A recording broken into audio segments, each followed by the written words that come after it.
ইউটিউবে যেহেতু কাজ করছি, প্রত্যেক দিনের ভিডিও না দিতে পারলেও কিছু কিছু বিশেষ দিনের ভিডিও তুলে রাখি। তো সেরকম মতো এটাও একটা বিশেষ দিনের ভিডিও ছিল। তবে ভিডিওটাতে ভয়েস দিতে বসে আমি অনেকবার নিজের ভাষা হারিয়ে ফেলেছি।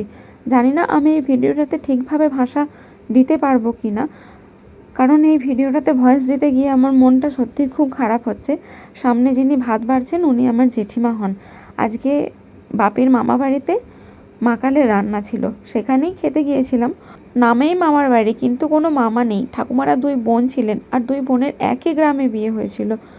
তো সেই কারণে ছোট ঠাকুমা নিজের বাপের বাড়িতে এসে থাকতো, আর সেখানেরই এই মনসার রান্নাটা করতো। প্রত্যেক বছরের মতো এবছরেও খেতে গিয়েছিলাম, আর জেঠিমা আমাদের পরিবারের জন্য ভাত তরকারি সব বেড়ে দিয়েছিল। ঠাকুমা বেশ কয়েক বছর হলো মারা গেছে, তবে যখনই ওখানে যাওয়া হয় ঠাকুমার কথা খুব ভাবে মনে পড়ে। ঠাকুমার মুখের মিষ্টি হাসি, সেই